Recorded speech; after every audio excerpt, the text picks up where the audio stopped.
un choix. C'est malheureusement forcé.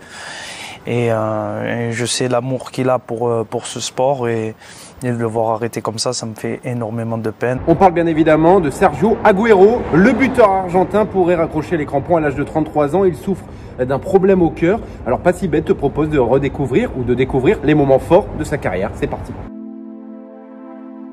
Sergio Agüero, c'est avant tout une légende de Manchester City et de Première Ligue, un meilleur buteur de l'histoire du club et meilleur buteur étranger de l'histoire de la Première Ligue, 4e meilleur buteur de l'histoire de la Première Ligue, et ça donne ça.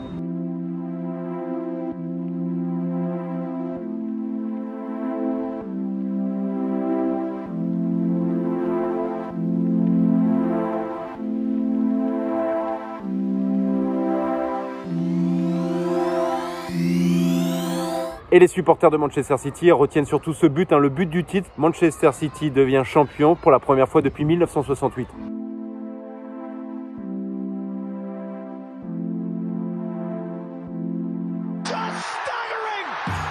Y pateé fuerte y por suerte salió el primer palo y fue gol. Fue tan loco ese partido que no lo pude por ahí disfrutar porque no entendía lo que estaba pasando en realidad. Et on se souvient tous aussi de son quintuplé en 2015 face à Newcastle. Il est le 5e joueur à réaliser cette performance et il a claqué quand même 12 triplés lors de sa carrière à Manchester City. C'est un record, il fait mieux que Alan Shearer.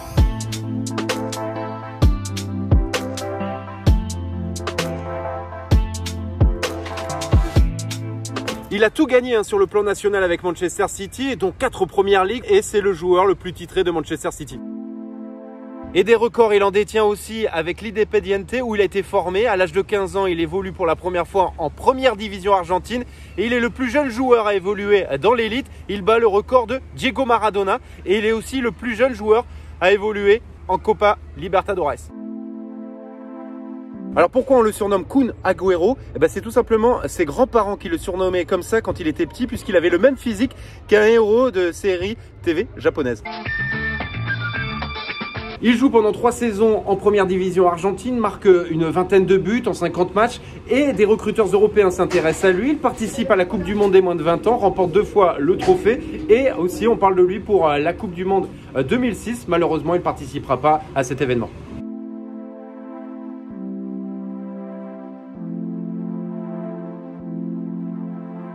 Il a 17 ans, il quitte son pays natal pour rejoindre l'Europe, l'Espagne, l'Atlético Madrid. L'Atlético Madrid débourse 21 millions d'euros, un record pour l'époque.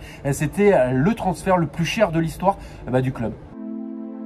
Première saison timide avec l'Atlético Madrid, seulement 7 buts, toutes compétitions confondues. Mais c'est vraiment la saison suivante qu'il explose aux yeux de tous. Il profite du départ de Fernando Torres pour se faire une place dans le 11 titulaire. Et son duo avec Forlan fait des merveilles. Il remporte la Supercoupe de l'UEFA et la Ligue Europa.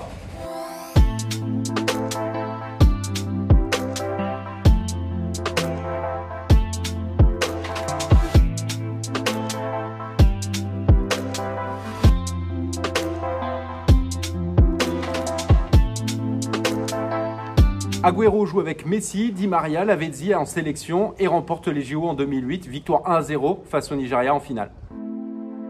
La fin de son aventure avec l'Atlético Madrid va se terminer plutôt mal puisqu'il demande qu'on le libère de son contrat. Il fait un communiqué sur son site web. Il veut absolument quitter l'Atlético Madrid et il part par la petite porte direction Manchester City.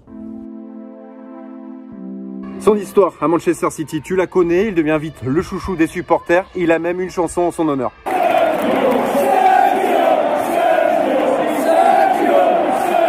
Manchester City décide de ne pas prolonger son contrat. Il faut dire qu'il a des soucis physiques depuis quelques mois, quelques saisons. Blessure à la cheville, blessure musculaire. Et il décide de rejoindre le FC Barcelone. Son rêve, jouer avec Léo Messi. Léo Messi est parrain de son fils, Benjamin Agüero Maradona. Son grand-père, c'est Diego Maradona.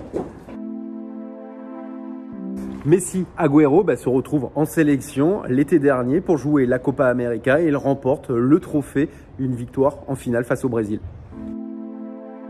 Son rêve de jouer avec Lionel Messi au FC Barcelone ne va pas se réaliser. Messi file à Paris. Lui, à peine arrivé, se blesse au mollet. Il est absent 2 mois. Il fait sa première apparition le mois dernier.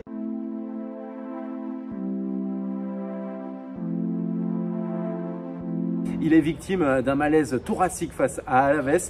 Il passe des examens et on lui détecte donc une anomalie cardiaque. Il doit se reposer pendant 3 mois. Certains affirment qu'il va raccrocher les crampons, il devrait l'annoncer cette semaine. D'autres disent qu'il va continuer. C'est le cas du vice-président du FC Barcelone ou encore de l'entraîneur Xavi. Une chose est sûre, il a des regrets. Il aurait pu remporter la Ligue des Champions et aussi la Coupe du Monde en 2014. C'est ses 2 grands regrets. Voilà mon gars, tu connais un peu plus Kun Agüero. N'hésite pas à commenter, liker, partager. Puis on se retrouve très vite pour une nouvelle vidéo. Et abonne-toi, pas si bête. Kun Agüero, papa.